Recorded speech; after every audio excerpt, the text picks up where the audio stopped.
জাতীয় অর্থনীতির সবচেয়ে বড় লাইফলাইন এবং রেমিটেন্সের মূল চালিকা শক্তি ইসলামী ব্যাংক বাংলাদেশ কি তবে আক্ষরিক অর্থেই এক চূড়ান্ত এবং হাড় হিম করা আইসিইউতে প্রবেশ করল? দেশের আর্থিক খাতের আকাশে এখন যে কালো মেঘ ঘনীভূত হয়েছে তার তীব্রতা মাপা যাচ্ছে সাধারণ গ্রাহকদের গগনবিদারী হাহাকারে।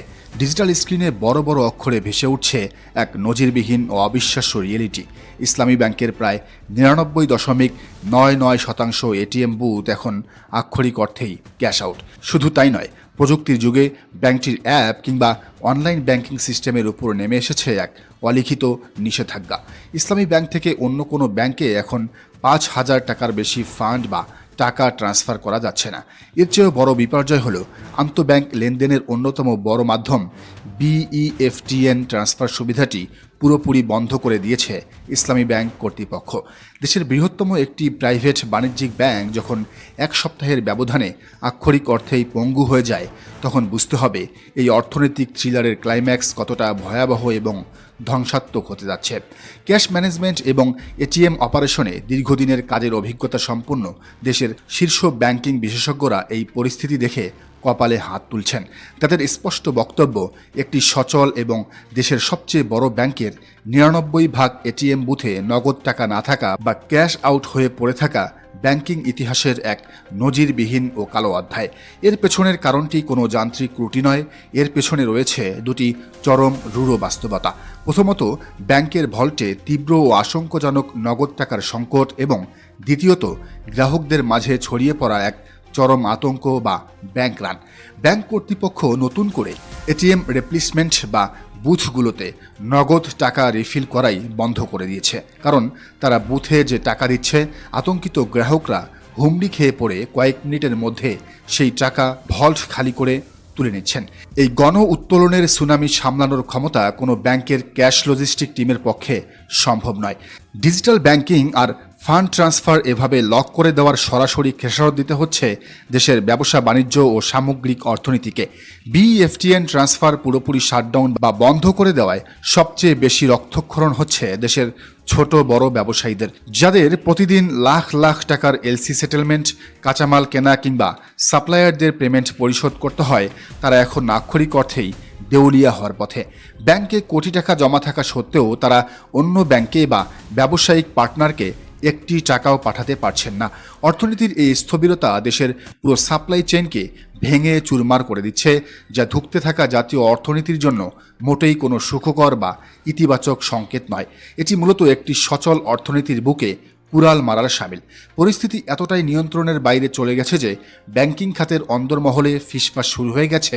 ইসলামী ব্যাংক আরও একবার আক্ষরিক অর্থেই কলাপস করেছে। ফিনান্সিয়াল ক্রাইম বা অর্থনৈতিক বিশেষজ্ঞরা অত্যন্ত কড়া ভাষায় সতর্কবার্তা দিয়ে বলছেন, এই চরম অচলাবস্থা বা ডিডলক আর মাত্র 25 থেকে 30 দিন স্থায়ী হলে তাসের ঘরের মতো হুড়মুড় করে ভেঙে পড়বে এই বিশাল প্রতিষ্ঠান। ইসলামী ব্যাংক জাস্ট অফিসিয়ালি দেউলিয়া বা ব্যাংকরাফট হিসেবে ঘোষিত হবে। আর ঠিক এই জায়গাতেই রাজনীতির সেই নগ্ন এবং কুৎসিত রূপটি প্রকাশ পাচ্ছে। সচেতন মহলের অভিযোগ, বর্তমান ক্ষমতাসীন বিএনপি সরকার রাজনৈতিক প্রতিহিংসার বশে ইসলামী ব্যাংককে জাস্ট গলা টিপে মেরে ফেলতে চাইছে। কিন্তু এই আত্মঘাতী খেলায় তারা যার ক্ষতি করতে চাইছে তার বিন্দু মাত্র ক্ষতি হবে না। মানে জামায়াতে ইসলামীর রাজনীতির কোনো ক্ষতি হবে না। ইসলামী ব্যাংক ধ্বংস হলে জামাত কিংবা শিবিরের কোনো নেতাকর্মী পঙ্গু হবে না, কারণ তাদের বিকল্প ইকোসিস্টেম রয়েছে। কিন্তু এই বিশাল ব্যাংকটি ধসে পড়লে দেশের অর্থনীতি যেভাবে মার খাবে, সেই ধসের চাপ সামলানোর ক্ষমতা বর্তমান সরকারের নেই, বিএনপি সরকারের নেই। অর্থনীতি মারা খেলে দিন শেষে ক্ষমতার মসনদে থাকা সরকারকেও আস্থা করে নিক্ষিপ্ত হতে হবে। অথচ এই চরম ও রুদ্ধশ্বাস সংকটের মধ্যেও বাংলাদেশ ব্যাংকের নতুন গভর্নর মোস্তাকুর রহমান এবং নীতি নির্ধারকরা এক অদ্ভুত ও জাদুকরী কনফিডেন্স দেখাচ্ছেন। সংবাদ সম্মেলনে গভর্নর বেশ জোর দিয়ে বলছেন যে ব্যাংকে বড় কোনো সমস্যা হয়নি, সাময়িক কিছু গুজব ছড়ানো হচ্ছে এবং দ্রুতই সব কিছু স্বাভাবিক হয়ে যাবে। কিন্তু বাস্তবতা হলো, কেন্দ্রীয় ব্যাংকের এই চেনা আশ্বাসের বাণী সাধারণ গ্রাহকদের মনে বিন্দু মাত্র আস্থা ফেরাতে পারছে না। মুখে সবকিছু স্বাভাবিক বলার পাশাপাশি খোদ কেন্দ্রীয় ব্যাংকেও কিন্তু ভেতরে ভেতরে 1 লাখ কোটি টাকার বিশেষ তারল্য সহায়তার আবেদন নিয়ে রুদ্ধশ্বাস বৈঠক করতে হচ্ছে। কাগজের আশ্বাসে যদি এটিএম বুথে ক্যাশ ফিরে না আসে, তবে এই কনফিডেন্স স্রেফ এক নির্মম রসিকতা ছাড়া আর কিছুই নয়। আজকের এই খাদের কিনারায় দাঁড়িয়ে দেশের অর্থনৈতিক বিশ্লেষকেরা অর্থমন্ত্রী আমির খসরু মাহমুদ চৌধুরীকে এক কঠিন এবং রূঢ় সত্যের মুখোমুখি দাঁড় করিয়েছেন।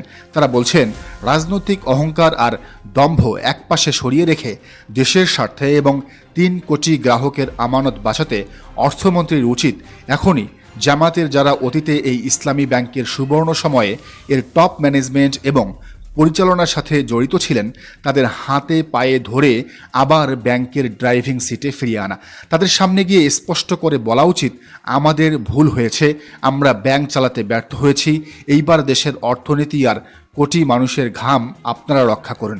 কারণ ব্যাংক দখল করা আর পবিত্র সংসদে দাঁড়িয়ে রাজনৈতিক স্যাটায়ার বা কাদা ছড়াছড়ি করা যে এক জিনিস নয়, তাই এই 99% এটিএম ক্যাশ আউট আর 5,000 টাকার ট্রান্সফার লিমিটই প্রমাণ করে দিয়েছে।